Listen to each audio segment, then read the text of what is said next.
Bapak Ibu Kepala Sekolah baik SD maupun SMP yang saya hormati, Bapak Ibu Guru serta karyawan serta staf baik SD maupun SMP yang saya hormati, dan juga siswa-siswi baik SD maupun SMP yang Bapak banggakan.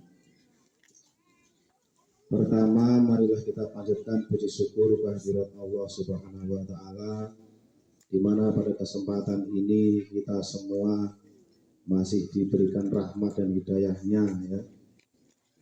Salah satunya yaitu pada kesempatan ini kita semua bisa melaksanakan upacara seperti Senin-Senin sebelumnya dengan keadaan sehat tentunya dan tak kurang suatu apapun. Sholawat serta salam semoga selalu tercurahkan pada baginda Nabi besar Muhammad Sallallahu Alaihi Wasallam yang kita harapkan syafaatnya besok pada zamanul akhir. Amin ya rabbal alamin. Anak-anakku sekalian yang berbahagia, sedikit hal yang Bapak sampaikan. Yang pertama, sekedar mengingatkan, ya, bahwasanya pada hari ini tanggal 30 September tahun 2024 itu bertepatan dengan apa? Hari peringatan ke-30 SPKI. Mungkin banyak yang lupa, ya. Kalau kita lihat di TV sejak kemarin sampai tadi malam banyak sekali yang menayangkan. Kalau kalian melihat, itu menayangkan bagaimana gerakan komunis pernah terjadi di Indonesia, ya. Ada nggak yang menonton? Ada, ya. Ada yang menonton, ada yang belum. Nah, gerakan G30 SPKI ini adalah gerakan pemberontakan yang sangat parah sekali, yang sangat besar yang pernah terjadi di Indonesia, ya. Nah, tepatnya di tahun, ada yang tahu tahun berapa? Tahun 1965. Waktu itu dipimpin oleh seseorang yang bernama Dipa Nusantara Audit. Nah, pada waktu itu Partai Komunis Indonesia atau PKI ini menculik beberapa jenderal, orang-orang penting di negara kita. Dibantainya mereka, ya. Disiksa. Nah, kalau kalian pernah melihat gambaran di film di TV, mereka disiksa, dibunuh. Nah, setelah dibunuh diapain? Dimasukkan ke dalam lubang yang sangat sempit, yang waktu itu diberi nama lubang buaya, ya. Nah, silahkan bisa dilihat di TV atau di YouTube, mungkin ada semua di situ. Nah, bagaimana tanggapan kita dengan kisah-kisah tersebut, peristiwa tersebut, anak-anakku sekalian? Peristiwa yang sangat mengharukan, ya. Peristiwa yang waktu itu Indonesia membuat Indonesia berduka waktu itu, bangsa kita berduka waktu itu. Luar biasa sekali. Para jenderal, para perwira mati dibunuh dengan penuh siksaan waktu itu. Apa tujuan PKI waktu itu? Tujuan PKI salah satunya itu ingin menggulingkan pemerintahan Presiden Soekarno pada waktu itu, dan ingin merubah Indonesia tercinta ini dari negara Pancasila menjadi negara komunis. Negara komunis. Negara komunis itu apa? Negara yang tidak mengenal adanya Tuhan, salah satu cirinya.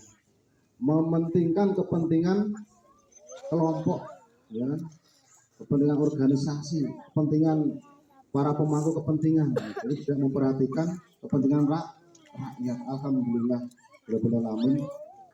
Pada waktu itu sampai sekarang ini gerakan tersebut mampu dipatahkan oleh pahlawan-pahlawan kita sesudahnya.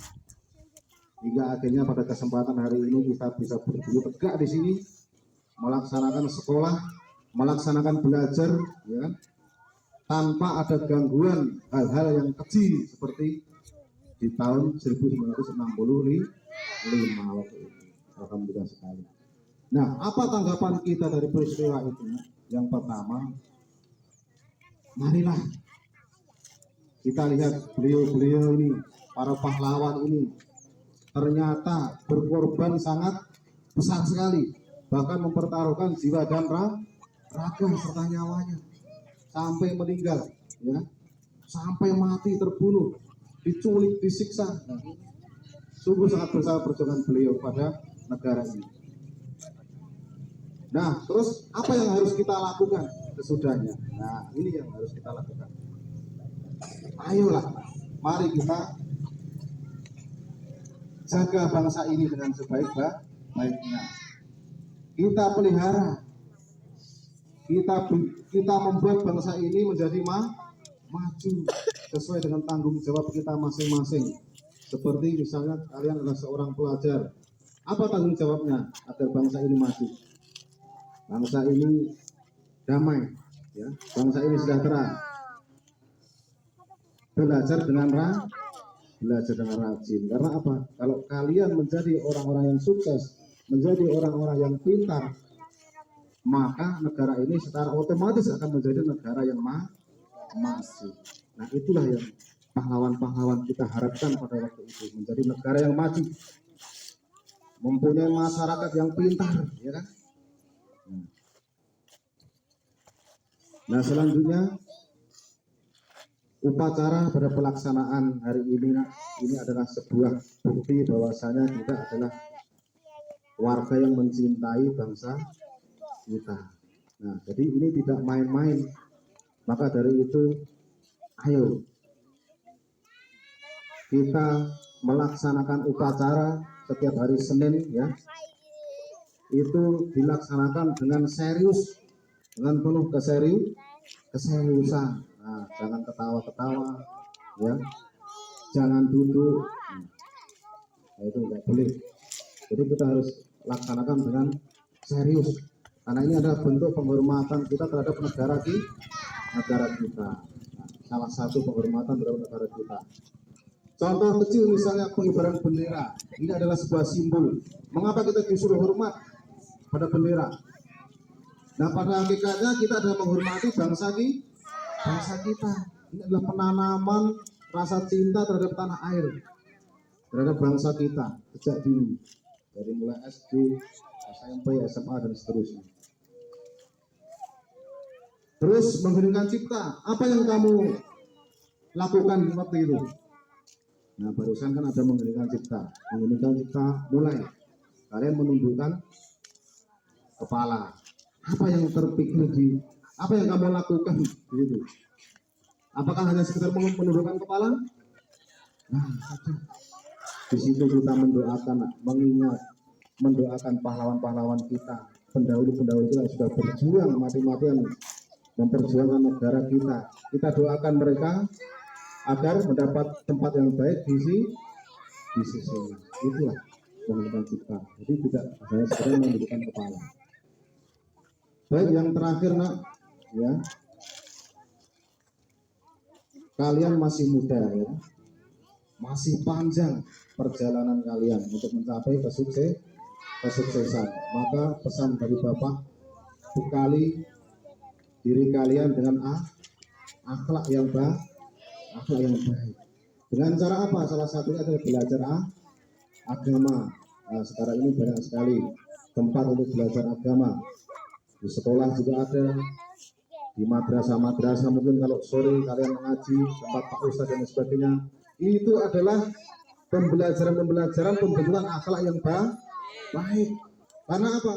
Setinggi apapun kamu menuntut ilmu pengetahuan, ya, setinggi apapun kamu bersekolah, akhlakmu buruk, maka kamu tidak akan jadi orang yang mulia, tidak akan dihormati di tengah-tengah masyarakat. Justru akan menjadi perusak di situ bagi negara kita.